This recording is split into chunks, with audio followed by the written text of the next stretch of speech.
When love turned to control, the toxic relationship that broke Menglong's spirit. At first, it looked like the kind of love people dream about, effortless, bright, and endlessly full of promise. Menglong had found someone who made the weight of fame lighter, someone who smiled at him not because of who the world said he was, but because of who he was in the quiet moments when the cameras were gone. He had always been private about his heart, guarding it behind soft smiles and polite interviews. But this time, people close to him noticed a change. There was warmth in his voice when he spoke of her, and a light in his eyes that wasn't rehearsed. Love, it seemed, had finally found him. But love, true love, can be both salvation and destruction. And for Menglong, what started as tenderness slowly morphed into something suffocating. She was beautiful and smart, but behind her sweetness was a quiet hunger for control. It began subtly, like a shadow at the edge of light, a question about where he was, a complaint about how much time he spent at work, or why he hadn't called back soon enough. At first, it felt like care. He mistook it for affection. He wanted to be understood, to be seen beyond the fame and the roles he played on screen.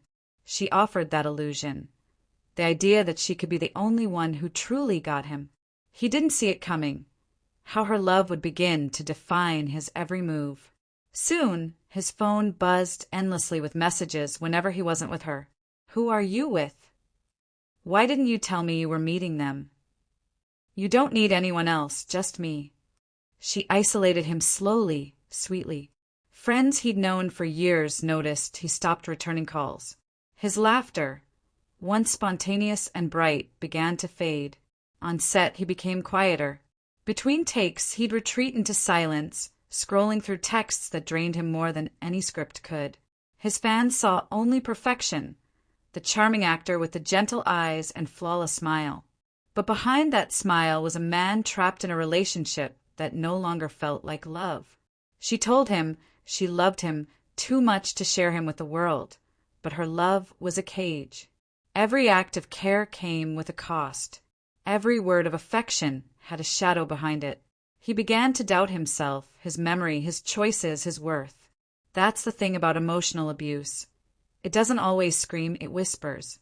It twists reality until you start believing the problem is you. Those who saw him up close could tell something was wrong. He started showing up late to meetings, often distracted. His team worried, but he brushed it off, saying he was just tired. The truth was he was mentally exhausted. Nights were no longer peaceful. They were filled with arguments that stretched till dawn. Every word he said could become a weapon turned against him. She accused him of hiding things, of being distant, of loving his fans more than her. And he, desperate to keep the peace, apologized for things he didn't even do. Love had become submission. Sometimes he'd write messages to her that he'd delete before sending.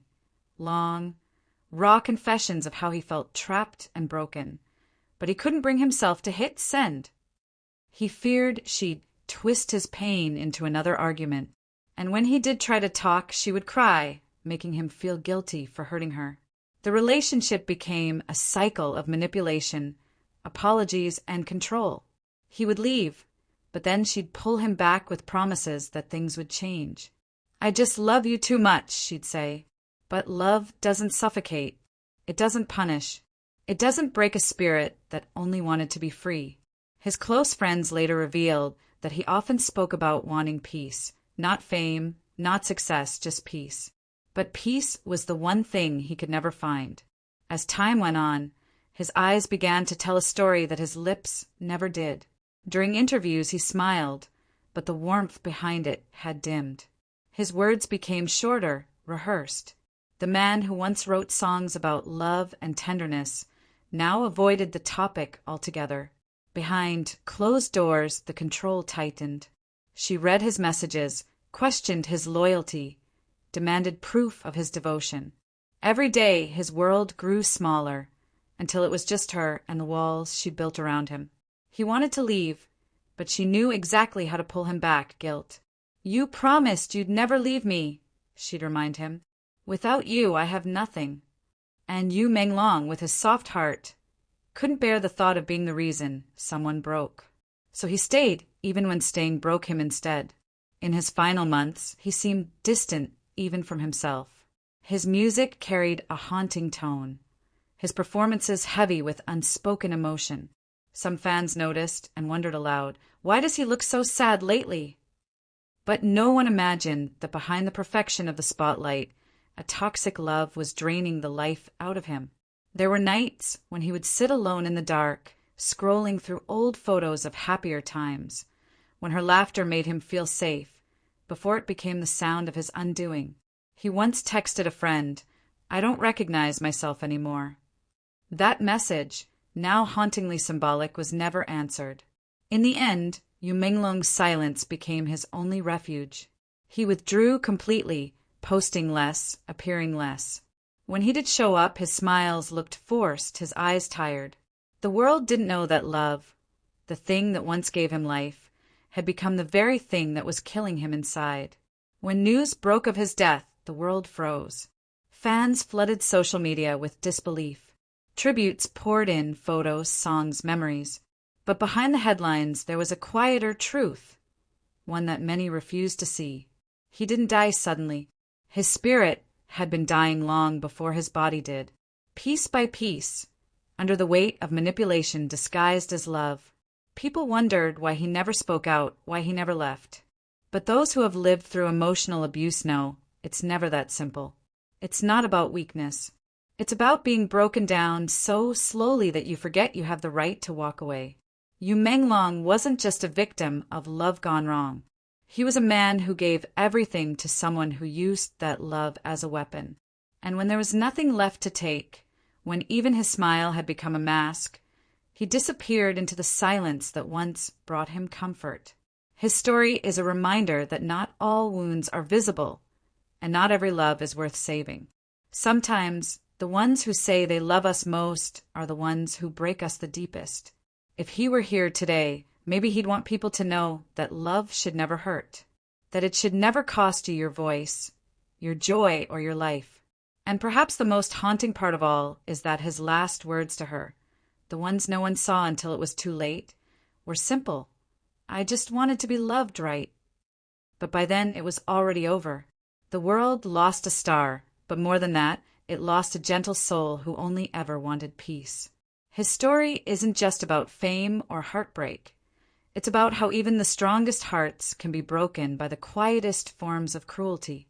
In the end, Menglong's tragedy wasn't just that he was gone, but that no one truly saw how deeply he was fading while he was still here. The man who once sang about love and light became the silent echo of a love that turned to control, and control that turned into destruction. The story didn't end where people thought it did. Behind the quiet walls of Menglong's world, the story of love and pain ran deeper than anyone could have imagined.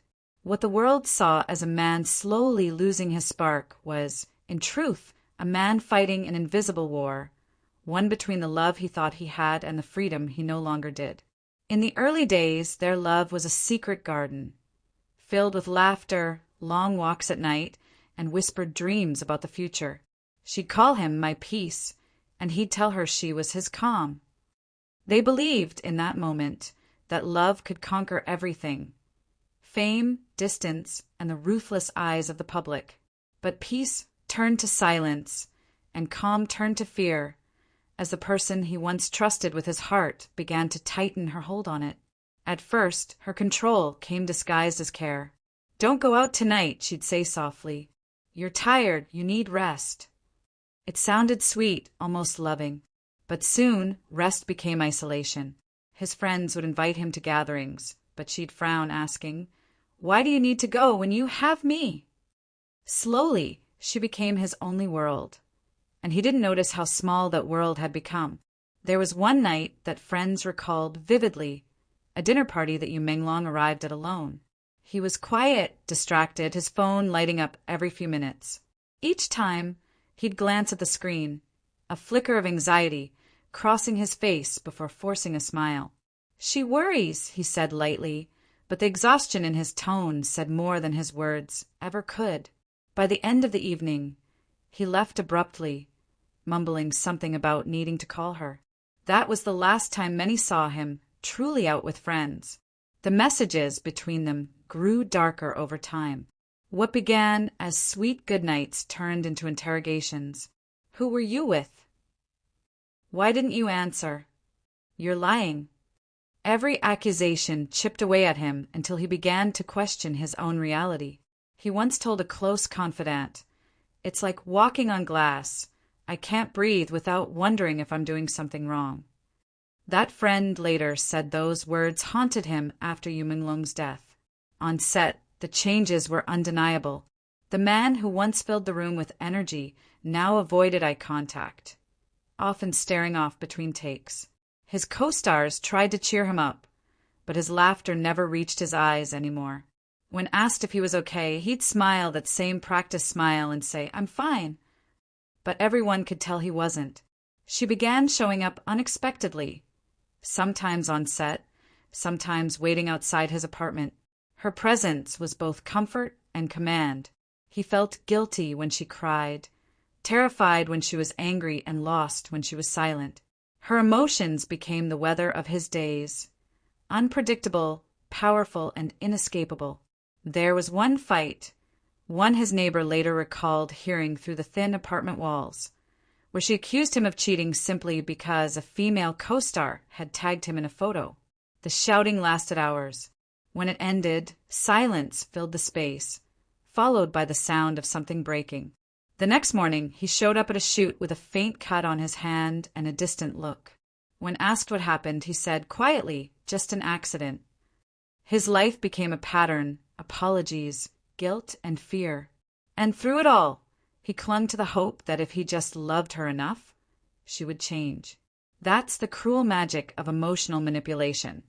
It convinces you that love can fix what love didn't break. There were nights when he sat in his car long after arriving home, unwilling to step inside. The lights from his apartment window would flicker, and he'd just sit there, gripping the steering wheel, breathing heavily, trying to gather courage.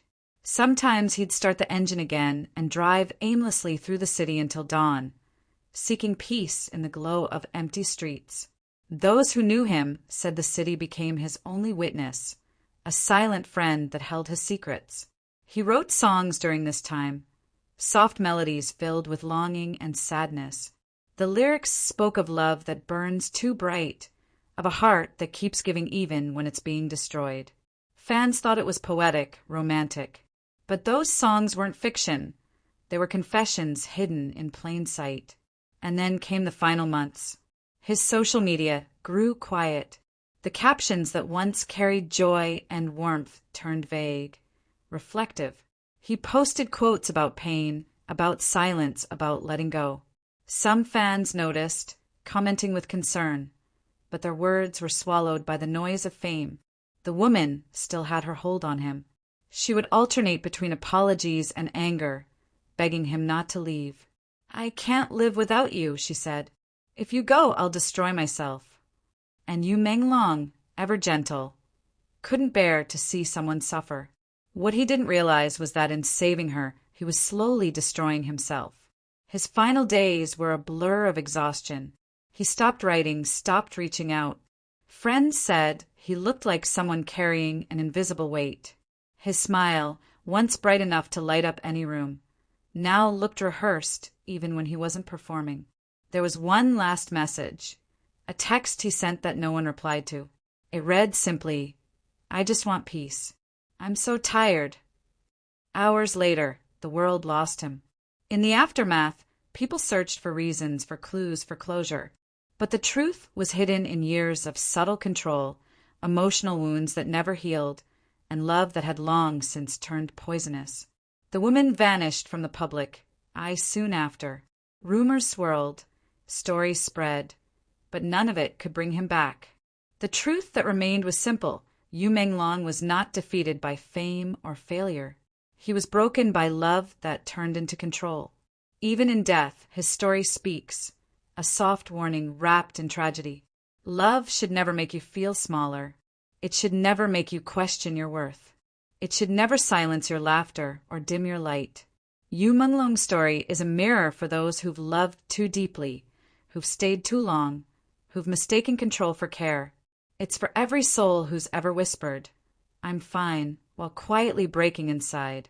He gave the world beauty, in his music, in his art, in his heart. But behind the beauty was a man who only wanted something simple: love without fear. And though he's gone, his silence still speaks louder than any fame ever could. Because sometimes the most tragic love stories aren't written in passion or betrayal. They're written in the quiet suffocation of control. In the end, his spirit became what it had always longed to be: free. But the price of that freedom was everything he had left to give. Yu Menglong's love story began like a sunrise and ended like a sunset. Beautiful, haunting, and unforgettable. A reminder that love, no matter how pure it begins, can destroy if it ever stops being kind.